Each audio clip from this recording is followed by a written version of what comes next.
보도록 하겠습니다. 신명기 10장 8절 9절 말씀입니다. 신명기 10장 8절 9절 말씀. 저와 여러분이 같이 한 목소리로 합독하도록 하겠습니다.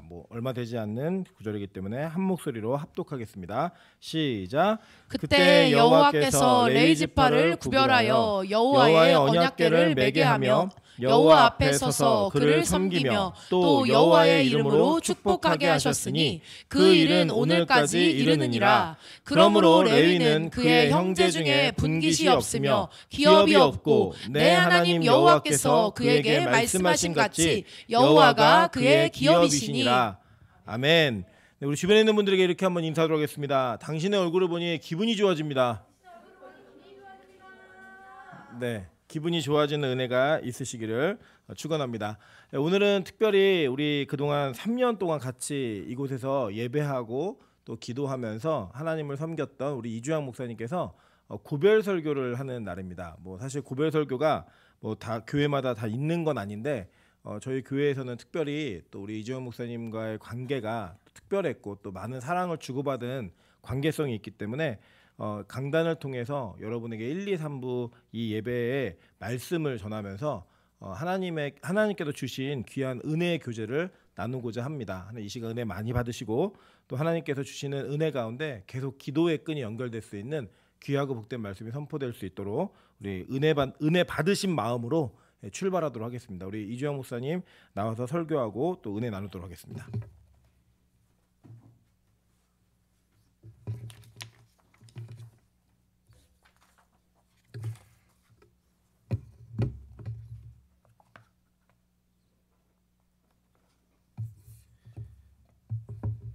우리 본문 말씀을 우리 다시 한번 읽도록 하겠습니다. 신명기 10장 8절부터 9절입니다. 우리 한 목소리로 같이 읽겠습니다. 그때 여호와께서 레위 지파를 구별하여 여호와의 언약궤를 매게 하며 여호와 앞에 서서 그를 섬기며 또 여호와의 이름으로 축복하게 하셨으니 그 일은 오늘까지 이르느니라. 그러므로 레위는 그의 형제 중에 분깃이 없으며 기업이 없고 내 하나님 여호와께서 그에게 말씀하신 같이 여호와가 그의 기업이시니. 아멘.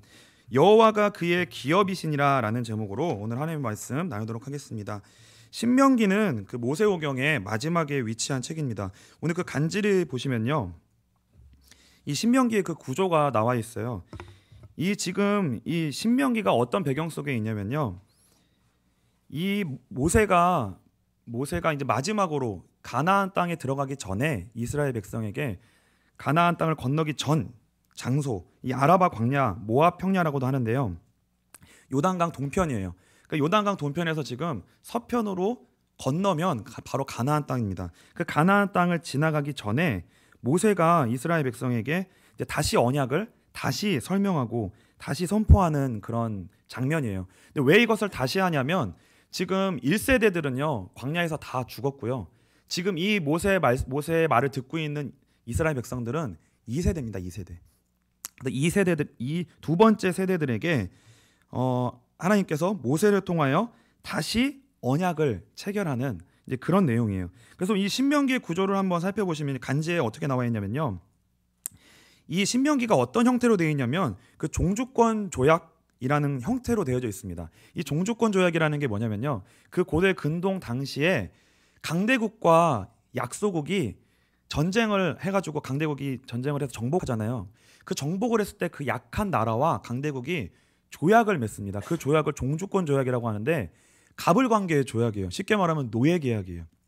강대국이 그 정복한 나라에게 너는 이렇게 해, 이렇게 안 하면 내가 너한테 벌을 줄 거고 너가 이렇게 하면은 내가 너를 지켜줄 거야. 그러니까 나한테 내가 하라는 대로 하고 나의 보호를 받고 나한테 조공을 바치고 그렇게 해 라고 하는 이제 갑을관계거든요. 그 갑을관계의 종주권 조약의 형태가 선, 언약, 역사, 또 규정들, 저주와 축복, 계승 준비 이런 형식으로 쓰여져 있어요. 근데 그거랑 똑같이 이 신명기가 그런 형태로 쓰여져 있습니다. 그러니까 어떤 형태인 거냐면 하나님과 이스라엘 백성이 마치 종주권 조약의 형태를 그대로 가져와서 하나님과 그의 백성이 언약을 맺는 것 같은 동일한 형식을 빌려온 거예요. 그래서 이 신명기가 서원을 보시면 뭐 1장 1절에 그 서론이 나오고요. 그 다음에 그 동안에 어떤 일이 있었는지 역사가 쭉 역사를 다시 읊어요. 여러분들 신명기를 보시면 그 동안에 무슨 일이 있었는지 그걸 하나하나 다 설명합니다. 그게 1장 6절부터 4장 49절까지예요. 그리고 규정들은 뭐냐면 두 나라 사이에 지켜야 될 그 나라가 조약을 맺는 그 나라가 지켜야 될 율법, 언약을 설명하는 거예요. 그래서 5장에 뭐가 나오냐면 율법이 나옵니다. 10계명. 5장에 10계명이 나오고 6장부터 26장까지는 그 율법을 규정을 자세하게 설명하는 거예요. 그 10계명을 자세하게 나눠가지고 이때는 이렇게 지켜라. 그리고 네 번째 저주와 축복은 뭐예요? 지키면 내가 너를 보호하고 축복해주고 지키지 못하면 너는 망하게 될 거다. 저주받게 될 거다. 이제 이 내용이고요. 다섯 번째는 뭐냐면 이 내용이 어떻게 증거로 너와 우리 사이에 어떻게 이것이 증인 문서가 될 수 있는가? 증인 조약을 맺어요. 우리가 이제 오늘 그 본문을 한번 볼 건데요. 신명기 31장 24절부터 30절입니다. 증인들을 호출하고요. 이것을 공적으로 낭독하는데 이렇게 이제 쓰여져 있습니다. 모세가 이 율법의 말씀을 다 책에 써서 마친 후에 모세가 여호와의 언약궤를 매는 레위 사람에게 명령하여 이르되 이 율법책을 가져다가 너희 하나님 여호와의 언약궤 곁에 두어 너희에게 증거가 되게 하라. 내가 너희의 반역함과 목이 곧은 것을 아나니 오늘 내가 살아서 너희와 함께 있어도 너희가 여호와를 거역하였거든 하물며 내가 죽은 후에 이리랴. 너희 지파 모든 장로와 관리들을 내 앞에 모으라. 내가 이 말씀을 그들의 귀에 들려주고 그들에게 하늘과 땅을 증거로 삼으리라. 내가 알거니와 내가 죽은 후에 너희가 스스로 부패하여 내가 너희에게 명령한 길을 떠나 여호와의 목전에 악을 행하여 너희의 손으로 하는 일로 그를 경노하게 하므로 너희가 후일에 재앙을 당하리라 하리라. 그리고 모세가 이스라엘 총회에 이 노래의 말씀을 끝까지 읽어 들리니라. 그래서 이 형식을 그대로 빌려와서 조약을 맺는 거예요. 그래서 하늘과 땅을 증거로 삼고 이 율법책을 궤에 담아서 보존하여 언약 문서로 체결을 하는 거예요. 이 모든 것들을 지금 다 누가 보고 있는 거예요? 이스라엘 백성이 다 듣고 보고 그렇게 하나님 앞에 지금 언약이 이제 맺어지는 겁니다. 그래서 이런 그 배경 가운데 오늘 본문 10장이 있는데요. 이 오늘 본문 10장이 그래서 어떤 위치에 있냐면 하나님이 주시는 그 규정들, 율법들을 나열하는 5장에서 26장 사이에 오늘 본문의 10장이 위치하고 있습니다. 그래서 이 10장의 내용을 우리가 정확하게 이해하려면 그 전 문맥을 좀 우리가 알아야 돼요. 9장, 8장, 7장, 6장이 어떤 내용이 있는가 한번 볼 건데요. 신명기 6장 12절로 13절입니다. 너는 조심하여 너를 애굽 땅 종되었던 집에서 인도하여 내신 여호와를 잊지 말고 12절부터 13절입니다. 내 하나님 여호와를 경외하며 그를 섬기며 그의 이름으로 맹세할 것이니라. 지금 이 신명기 배경이 뭐라고 말씀드렸냐면요. 이제 곧 가나안 땅에 들어갈 거예요. 그래서 모세는 근데 같이 들어가지 못합니다.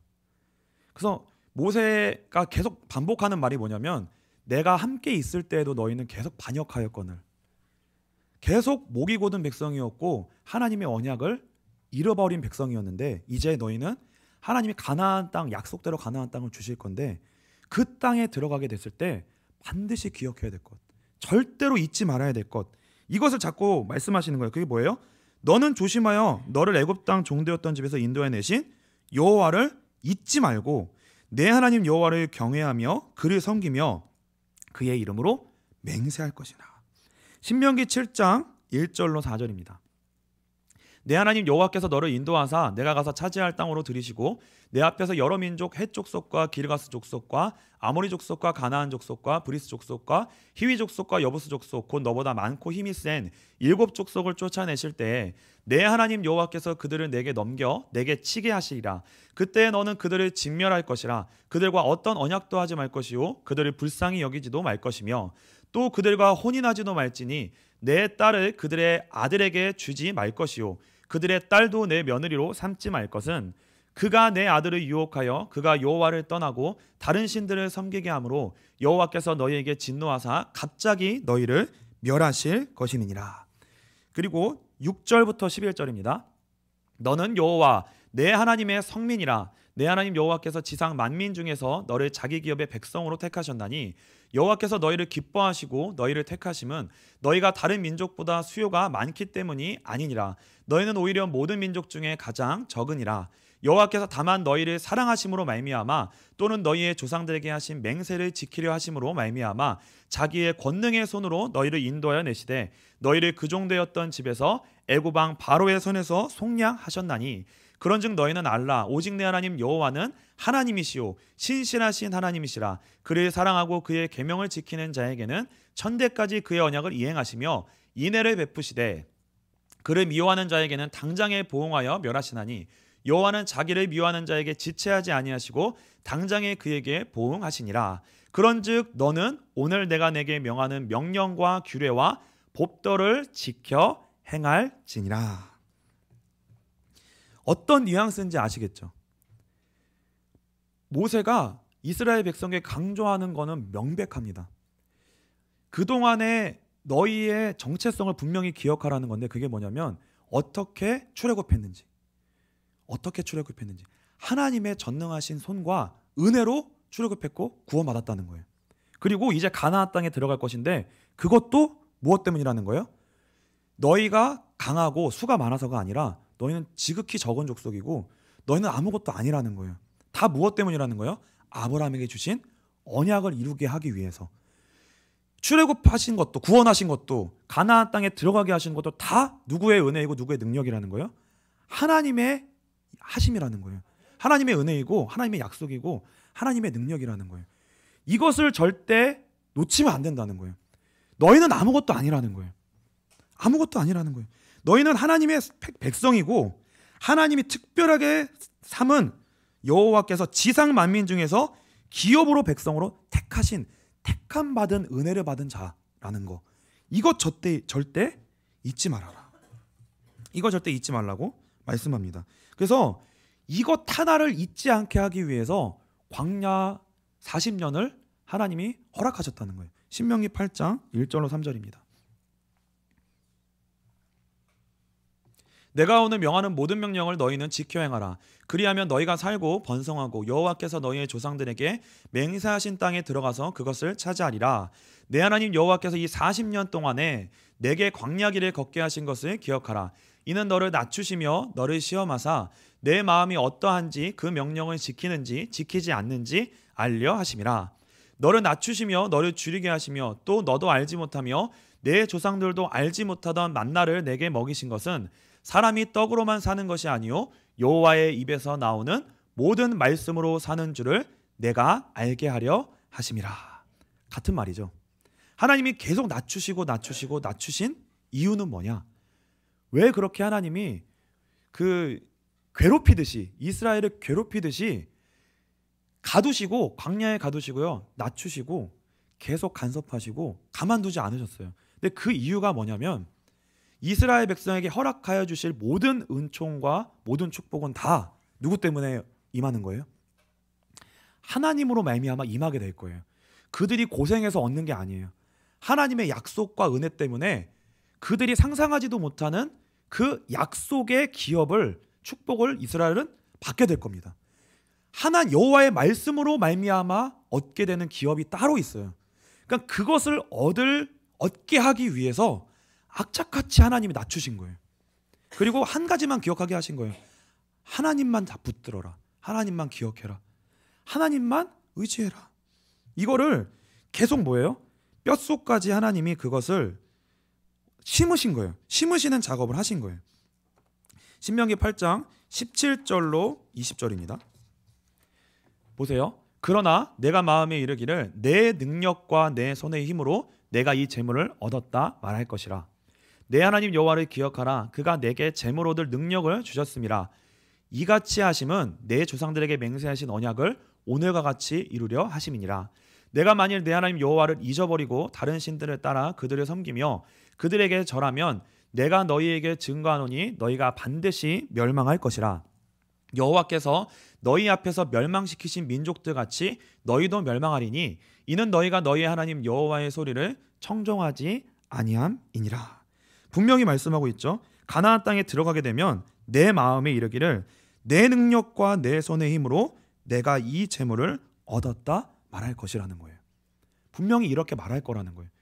그걸 하나님이 아셨기 때문에 악착같이 뭐예요? 광야에서 낮추시고 하나님만을 잊지 않게 하려고 하나님과의 연결고리만을 하나님이 이스라엘 백성에게 심어 놓으시려고 그 한 가지만 집중하셔가지고 이스라엘에게 그 한 가지만을 심으시는 일에 집중하셨다는 거예요. 왜요? 이스라엘 백성을 잃어버리지 않게 하기 위해서. 하나님이 이스라엘 백성을 축복하시기 위해서. 왜냐하면 그 축복받고 안 망하게 하기 위해서. 어마어마한 축복을 주실 건데 그 축복받고 안 망하고 하나님과 떠나지 않게 하기 위해서 그 한 가지를 하나님이 너무나도 신경을 많이 쓰고 계신다는 거예요. 그리고 계속해서 반복하십니다. 신명기 9장 1절부터 6절입니다. 이스라엘아 들으라. 내가 오늘 요단을 건너 너보다 강대한 나라들로 들어가서 그것을 차지하리니 그 성읍들은 크고 성벽은 하늘에 닿았으며 크고 많은 백성은 내가 아는 아낙 자손이라. 그에 대한 말을 내가 들었나니 이르기를 누가 아낙 자손을 능히 당하리요 하거니와 오늘 너는 알라. 내 하나님 여호와께서 맹렬한 불과 같이 내 앞에 나아가신즉 여호와께서 그들을 멸하사 내 앞에 엎드러지게 하시리니 여호와께서 내게 말씀하신 것 같이 너는 그들을 쫓아내며 속히 멸할 것이라. 내 하나님 여호와께서 그들을 내 앞에서 쫓아내신 후에 내가 심중에 이르기를 내 공의로움으로 말미암아 여호와께서 나를 이 땅으로 인도하여 들여서 그것을 차지하게 하셨다 하지 말라. 이 민족들이 악함으로 말미암아 여호와께서 그들을 내 앞에서 쫓아내심이니라. 내가 가서 그 땅을 차지함은 내 공의로 말미암음도 아니며 내 마음이 정직함으로 말미암음도 아니요 이 민족들이 악함으로 말미암아 내 하나님 여호와께서 그들을 내 앞에서 쫓아내심이라. 여호와께서 이같이 하심은 내 조상 아브라함과 이삭과 야곱에게 하신 맹세를 이루려 하심이니라. 그러므로 내가 알 것은 내 하나님 여호와께서 내게 이 아름다운 땅을 기업으로 주신 것이 내 공의로 말미암음이 아니라 너는 목이 곧은 백성이니라. 계속해서 무엇을 반복하시는지 아시겠죠? 우리가 계속 무슨 고백을 할 거라는 거예요? 다 내가 잘나서 됐습니다라고 고백할 거라는 거예요. 그런데 실상 너희의 실체는 뭐예요? 너희는 목이 곧은 백성이라는 거예요. 그러니까 이거를 잊지 말라는 거예요. 우리에게 하나님이 허락해 주시는 모든 것은 다 뭐냐? 약속 때문이라는 거예요. 하나님이 약속을 지키시기 위해서 우리를 불러주셨다는 거예요. 거기에 부름받은 자임을 절대 잊지 말아라. 신명기 9장 11절로 14절입니다. 그런 배경 가운데 이제 오늘 우리가 읽을 본문 10장 바로 전 그 9장이 나오는 거예요. 그럼 9장은요. 그 지금까지 이야기한 것의 집약체입니다. 집약체. 9장이 어떤 내용인지 한번 볼게요. 9장 11절로 14절입니다. 어떤 내용이 나오냐면 목이 곧은 백성이라는 얘기 계속 하잖아요. 그 목이 곧은 백성의 그 핵심적인 집약체가 뭐냐면 시내산에서 처음 율법 10계명 받았을 때 받고 나서 이스라엘 백성이 어떻게 했는지 어떻게 했어요? 바로 범죄했죠. 그 장면을 하나님이 말씀하십니다. 신명기 9장 11절로 14절이에요. 40주 40야를 지난 후에 여호와께서 내게 돌판 곧 언약의 두 돌판을 주시고 내게 이르시되 일어나 여기서 속히 내려가라. 내가 애굽에서 인도하여 낸 내 백성이 스스로 부패하여 내가 그들에게 명령한 돌을 속히 떠나 자기를 위하여 우상을 부어 만들었느니라. 여호와께서 또 내게 말씀하여 이르시되 내가 이 백성을 보았노라. 보라 이는 목이 곧은 백성이니라. 나를 막지 말라. 내가 그들을 멸하여 그들의 이름을 천하에서 없애고 너를 그들보다 강대한 나라가 되게 하리라 하시기로. 이런 내용들이 있었어요. 그런데 그 이후에 어떤 일이 있었냐면 다 죽어야 됐는데 하나님이 모세를 통해서 긍휼히 여기시고 모세를 통해서 기도하게 하시고 중보하게 하심으로 말미암아 다시 언약을 체결하게 하세요. 말도 안 되는 은혜가 있습니다. 그 은혜를 신명기 10장 4절로 5절에 바로 전 우리가 오늘 읽은 본문 바로 전에 다시 언약이 회복되는 것을 이제 다시 보여주세요. 여호와께서 그 총회 날에 산 위 불 가운데에서 너희에게 이르신 10계명을 처음과 같이 그 판에 쓰시고 그것을 내게 주시기로 내가 돌이켜 산에서 내려와서 여호와께서 내게 명령하신 대로 그 판을 내가 만든 궤에 넣었더니 지금까지 있느니라. 네, 4절 5절이죠. 그래서 모세가 율법 돌판에 새긴 율법을 다 깨트려요, 던져서. 근데 하나님이 다시 돌에 다시 새겨서 다시 주십니다. 다시 언약이 체결돼요. 이 내용을 주신 다음에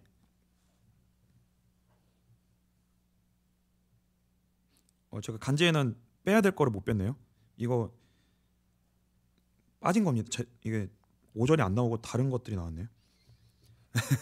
그리고 나서 오늘 본문을 우리가 읽을게요. 그리고 나서 오늘 본문이 있는 거예요.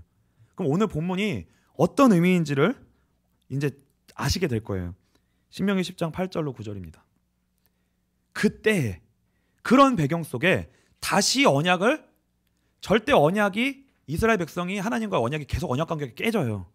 그런데 그 언약을 다시 갱신시켜 주시고 다시 회복시켜 주신 다음에 그때에, 이때 이 말씀을 주시는 거예요. 우리 한번 같이 읽겠습니다. 그때에 여호와께서 레위 지파를 구별하여 여호와의 언약궤를 매게 하며 여호와 앞에 서서 그를 섬기며 또 여호와의 이름으로 축복하게 하셨으니 그 일은 오늘까지 이르느니라. 그러므로 레위는 그의 형제 중에 분깃이 없으며 기업이 없고 내 하나님 여호와께서 그에게 말씀하신 같이 여호와가 그의 기업이시니.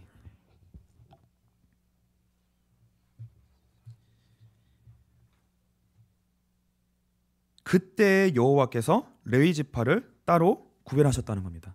원래 이스라엘은 따로 구별된 거예요. 이스라엘 전체가 출애굽했으니까요. 그렇죠? 전체가 출애굽했고 구별됐습니다. 근데 그 중에서 하나님이 특별히 레위 지파를 다시 구별하세요. 왜 다시 구별하셨을까요? 우리가 지금까지 읽은 내용이 뭐예요?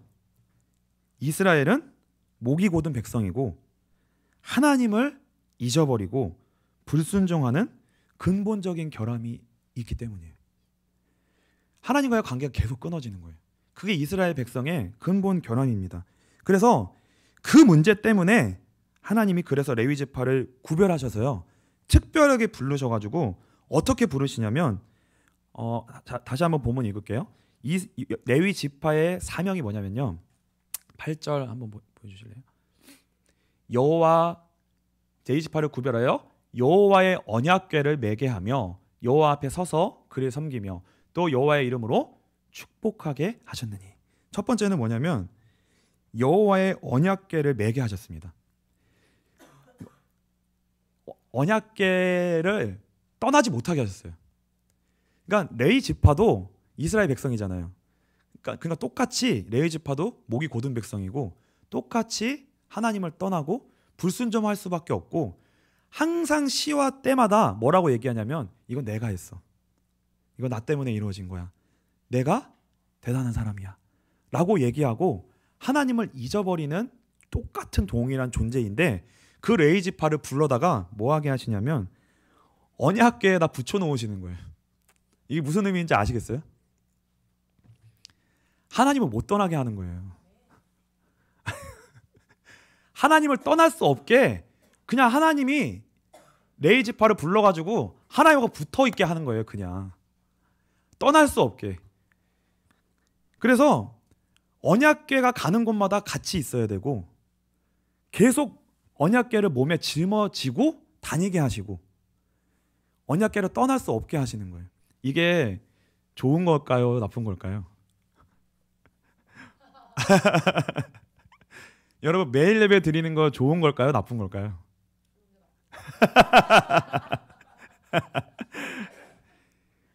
무슨 의미인지 아시겠죠? 그러니까 근데 왜 레위 지파를 특별하게 이렇게 구별하여 부른 거예요? 하나님을 이스라엘 백성이 계속 떠나니까 레위 지파만큼은 구별해가지고 너는 그냥 하나님 옆에 붙어 있으라는 거예요. 그래서 이스라엘 백성이 하나님을 떠나지 못하도록 하는 그 일을 위해 너는 하나님만 바라보는 일을 계속 하라는 거예요. 하나님을 잊지 않는 일만 하라는 거예요. 하나님을 떠나야 할 수밖에 없는 그 상황이 왔을 때 이스라엘 백성은 불평할 거예요. 원망할 거예요. 가나안 땅에 들어가가지고 하나님께 영광 돌려야 될 때에 부패할 거예요. 그리고 지금 이 자리는 어떤 자리냐면, 신명기를 받고 있는 이 자리는 어떤 자리냐면 약속이 이루어질 자리예요. 하나님이 약속 가나안 땅을 주실 거예요. 근데 그 앞에서도 이스라엘 백성은 불신앙할 거예요. 뭐요? 안 된다는 거예요. 저 이스라엘 백성은 가나안은 강대에서 너무 강대해서 안악자손이어가지고 우린 메뚜기 같아서 못 들어갈 거라고 얘기할 거라, 부패할 거라는 거예요 항상. 근데 레위 지파는 뭐예요? 레위 지파에서 제사장이 나와요.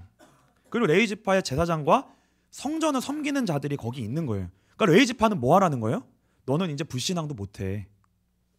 너는 이제 원망 불평하고 하나님을 의심하고 하나님의 약속을 잃어버릴 수밖에 없는 그 상황에서도 너는 뭐해? 너는 예배해야 돼.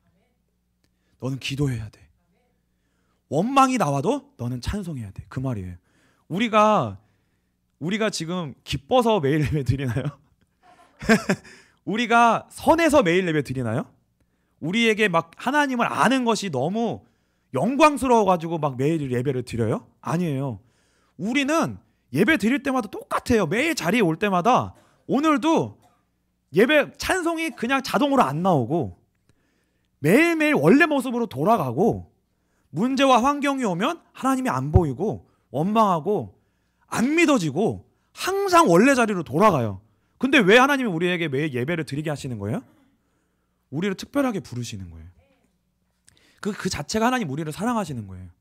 특별하게 부르셔서 너만큼은, 빛과 소금 교회만큼은, 여기에 부름받은 하나님의 백성만큼은 뭐라는 거예요?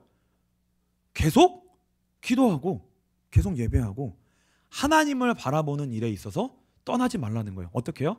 우리가 자연적으로 하라는 거예요? 아니에요. 강제로 하라는 거예요. 강제로 하라는 거예요. 갖다 하나님이 그냥 붙여놓은 거예요. 너는 이 일만 해. 언약궤에 붙어있어. 메고 살아. 그냥 24시간 언약궤 메고 돌아다녀. 언약궤 메고 돌아다니라는 거예요. 그리고 24시간 성전에서 예배하는 일만 봉사해. 너는. 그 의미가 뭐예요? 너는 바깥에 어떤 일이 일어나도 이스라엘 백성들이 항상 부패하고 무너질 건데 너는 뭐 하라는 거예요? 예배하라는 거예요. 하나님 붙들라는 거예요. 이것만 하라는 거예요. 여호와의 언약궤를 매게 하며 여호와 앞에 서서 그를 섬기며 여호와의 이름으로 축복하라. 그래서 레위 지파에게는 가나안 땅에서의 분깃과 기업이 없습니다. 9절이죠.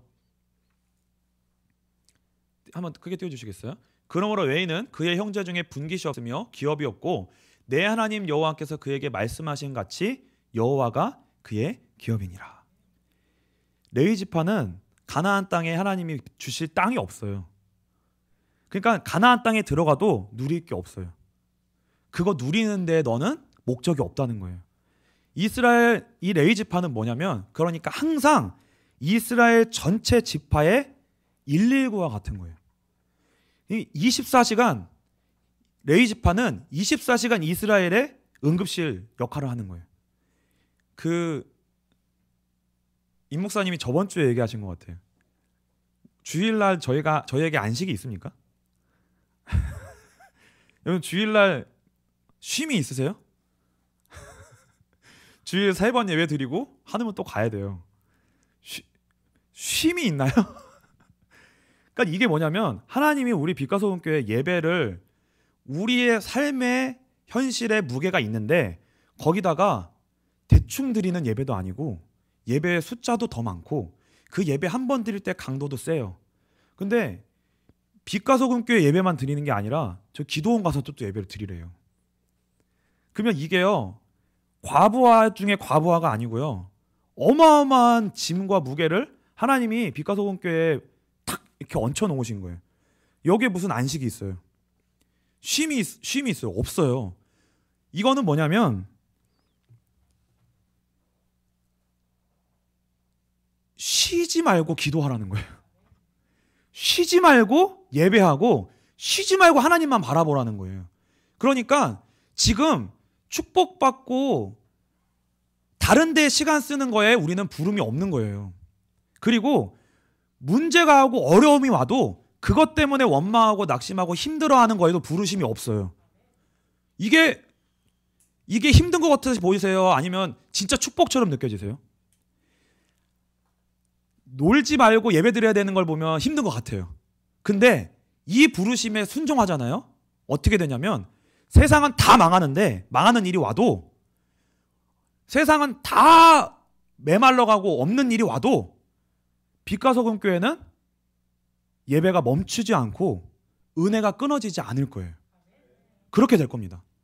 여러분에게 힘들고 어려운 일이 와도 그것 때문에 여러분의 인생 속에 그것 가지고 힘들어지는 일이 그것으로 우리 인생이 끝나고 망하는 일이 절대 안 될 거라는 거예요. 왜냐하면 여호와가 그의 기업이시니라.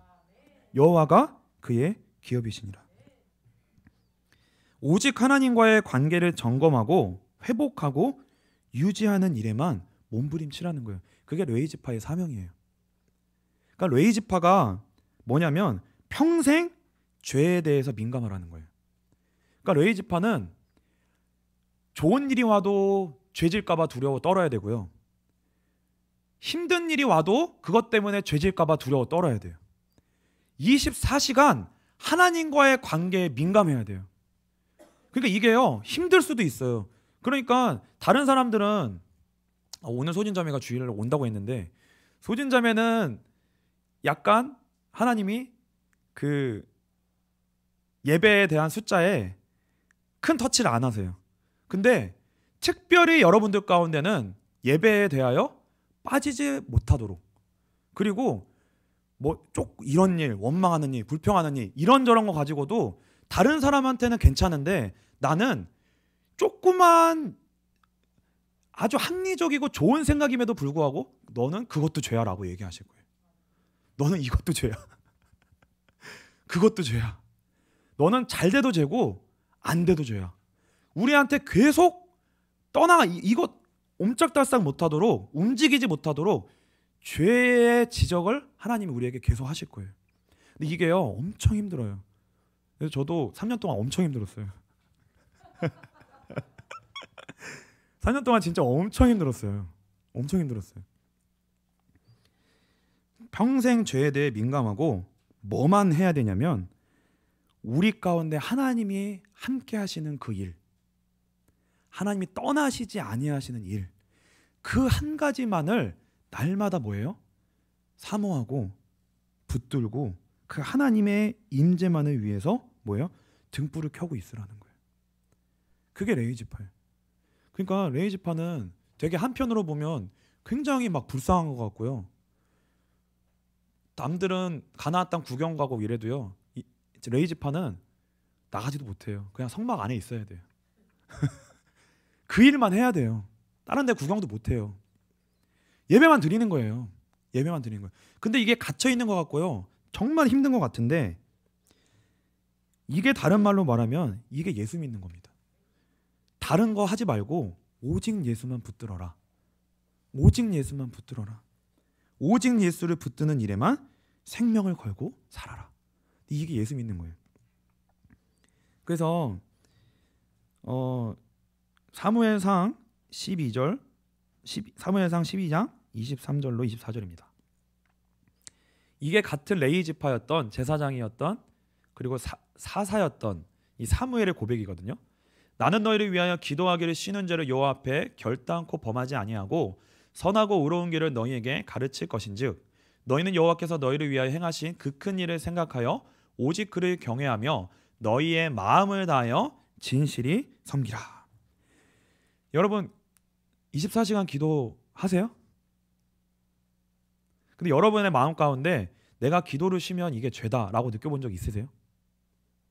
내가 기도를 쉬면 죄야 라고 느껴보신 여러분들에게 그 무게가 있으신 적이 있으세요? 내가 예배를 쉬면 죄야.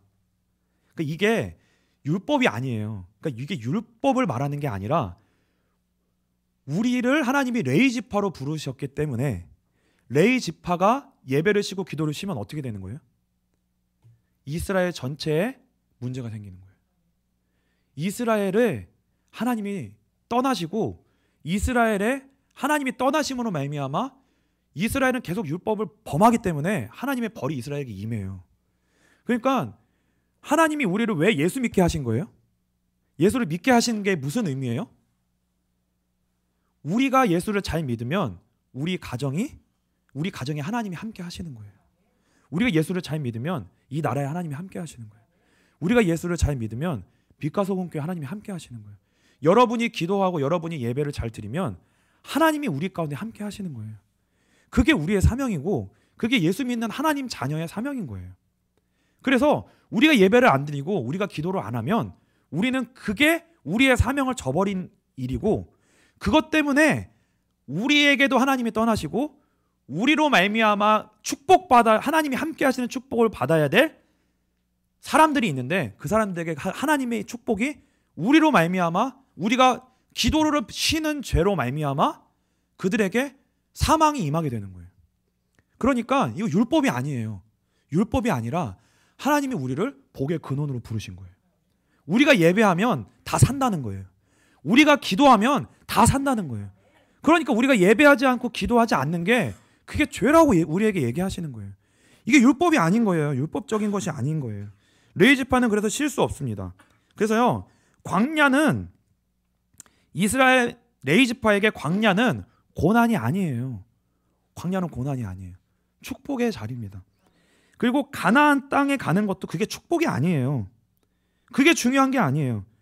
레위 지파는 쉬지 않고 예배하고 기도하는 게 사명입니다. 그래서요, 오직 여호와 하나님이 친히 기업이 되어 주셔야 됩니다. 하나님이 상급이에요. 하나님이 상급이에요. 그래서 여러분들이 저와 여러분들 어떻게 기억하셔야 되냐면 빛과 소금교회 예배가 타락하면 한국교회 예배가 타락한다. 이렇게 믿으셔야 돼요. 우리가 그 최전선부다. 우리가 최전선부다. 내가 타락하면 제사장이 타락하면 이스라엘이 타락하는 거예요. 내가 타락하면 교회가 타락하는 거예요. 그런데 레위 지파가 깨어 있으면 축복의 근원이 되고 다 삽니다. 민수기 6장 22절로 27절입니다.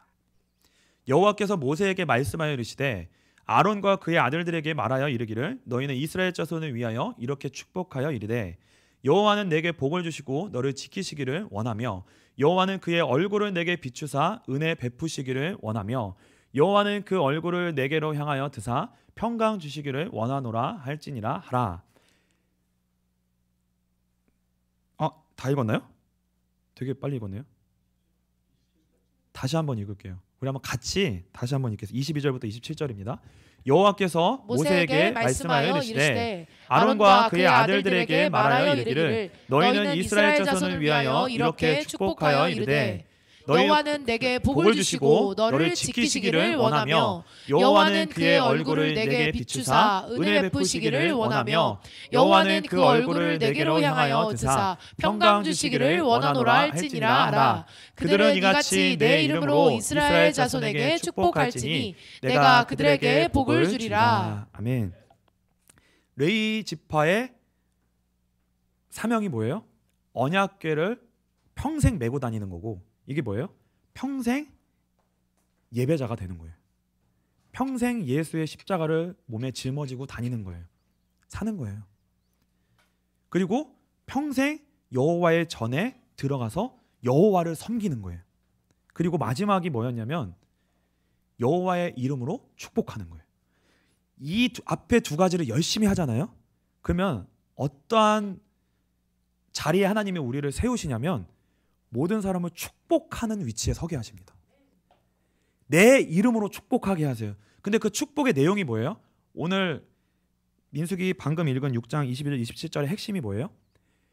여호와의 얼굴을 떠나있던 여호와의 얼굴을 비추게 하는 거예요. 하나님의 얼굴이 돌아오게 하는 거예요. 이곳 가운데 여호와의 얼굴이 돌아오게 하는 건 무슨 말이에요? 하나님의 얼굴이 항상 어떻게 되신다는 거예요? 하나님의 얼굴이 우리를 향하여 모든 이 땅을 향하여 항상 진노와 심판으로 얼굴을 향하시는 거예요. 그리고 그의 백성을 자꾸 떠나서 돌이키시는 거예요. 얼굴을 감추시는 거예요. 그게 심판이에요. 그러니까 그의 교회, 한국 교회, 전 세계의 교회, 전 세계 하나님의 자녀에게 하나님은 계속 그의 얼굴을 돌리시고 심판하신다는 거예요. 왜요? 목이 곧은 백성이니까. 그리고 믿지 아니하는 자들에게는 말할 것도 없는 거예요. 24시간 심판이 계속 임하는 거예요. 근데 왜 레위 지파를 이스라엘을 불렀고 왜 이스라엘 백성을 불렀고 왜 저와 여러분은 예수를 믿게 하여 하나님의 자녀로 부르신 거예요? 그들을 축복하게 하시려고. 계속 하나님 앞에 예배하고 기도하게 하심으로 말미암아 하나님의 얼굴이 우리를 향하게 하게 함으로 말미암아 하나님의 기업이 우리의 기업이 하나님이 되게 하심으로 말미암아 우리에게 하나님이 함께하게 하심으로 말미암아 하나님이 함께 하시는 축복을 하나님 우리에게 주셔서 뭐예요? 우리로 하여금 축복하게 하시는 거예요. 나 때문에 우리 때문에 우리와 함께 하시는 하나님 때문에 너에게도 하나님의 얼굴이 심판에서 구원의 은혜로 바뀌기를 축복한다. 예수의 이름으로 구원받기를 축복한다. 예수의 이름으로 하나님이 너에게도 함께 하기를 축복한다. 그것을 선언할 수 있는 자리에 서게 하신다는 거예요. 그게 우리의 축복이라는 거예요. 그게 우리의 축복이라는 거예요.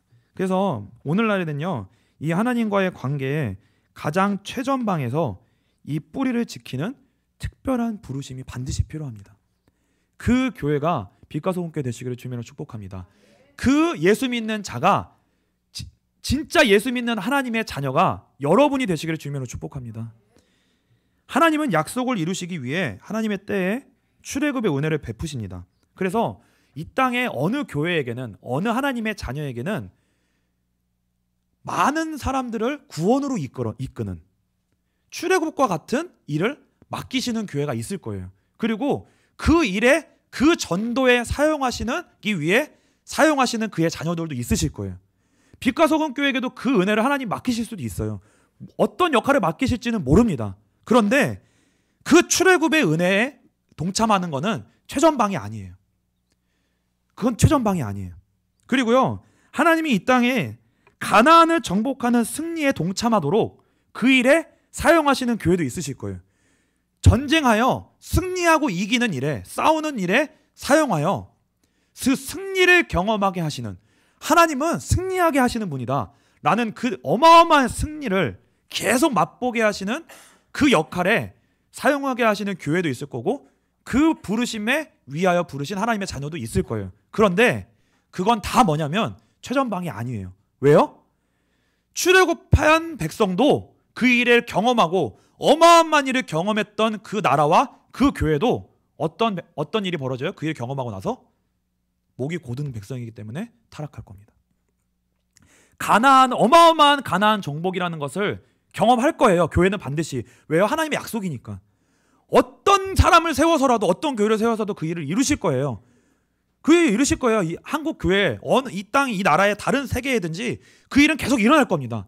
역사는 계속 있을 거예요. 하나님의 나라는 멈추지 않기 때문에. 근데 그 일이 어떤 일이 다 일어나도 뭐냐면 목이 고든 백성이기 때문에 그 교회는 반드시 쇠락할 거고 타락할 겁니다. 반드시 타락할 거예요. 그래서 어느 교회, 어느 하나님의 자녀만큼은 반드시 모든 교회와 모든 나라를 전부를 떠받치기 위해 뿌리를 지키고 중보하고 복음의 불씨를 지켜내는 일을 위해서만 살도록 하나님이 특별히 부르심을 받은 진짜 특별한 사명을 맡은 교회와 하나님의 자녀가 있습니다. 그게 빛과 소금 교회인 거예요. 그게 빛과 소금 교회인 거예요. 여러분 되게 유별나죠. 빛과 소금 교회 여러분 다니시면서 너 진짜 유별나게 믿는다는 소리 들으셔야 돼요. 그게 예수 믿는 거냐? 평범하고 보편적으로 믿을 수 있는 거 아니냐? 출애굽하듯이 복음 전하고 출애굽의 역할을 감당하는 일도 예수 믿는 거예요. 가나안 땅을 정복하는 일에 사용되는 것도 예수 믿는 거예요. 근데요, 그거랑 다른 진짜 특별한 정말 중요한 사명을 위해 특별히 부름받아서 뿌리만 지키기 위해서 등불을 켜고 매일의 예배를 드려야 되는 특별한 부르심이 반드시 있습니다. 유별나고 극단적이고 힘들다고 느껴질 수 있습니다. 근데요, 나중에 가보면 알게 되실 거예요. 하나님이 우리의 기업이 되어주실 것입니다. 여러분은 진짜 그렇게 신앙생활 하시고 예배를 드리시잖아요. 다른 게 아니에요. 그냥 여러분이 살아요. 누구보다도 이 시간이 지난 후에 여러분의 영혼이 다른 사람과 비교할 수 없게 보호받고 있다는 것을 알게 될 거예요. 와, 이렇게까지 예배를 드려야 됩니까? 이렇게까지 기도해야 됩니까? 그렇게 해야 살아요. 저와 여러분이요 그렇게 기도해야 살아요. 여러분 한번 좀 제가 지금 3년 있었잖아요. 제가 그 3년 혹시 제가 처음 왔을 때 제 얼굴 기억하시는 분 있으세요? 제 얼굴이 기억나시는 분 있으세요? 제가 그때 어땠었냐면 그 이따가 2부 예배 때 나오는 본문 중에 그 중풍병자가요 이렇게 중풍병자가 움직일 수가 없어가지고 이렇게 사람의 손에 매여가지고 이제 올라가가지고 지붕 위에서 내려지거든요. 제가 그랬었어요. 3년 전에 제가 왔을 때 건강은 다 망가져가지고 소화도 안 되고 그리고 그 영혼은 메마를 대로 메마르고 그리고 뭐 해야 되는 일은 많았는데 그 일 때문에 몸은 망가지고 하나님을 섬기는 일을 하면서도 영혼은 말라 있었어요. 그래서 피폐해졌다고요. 그런 상태로 와 있었어요.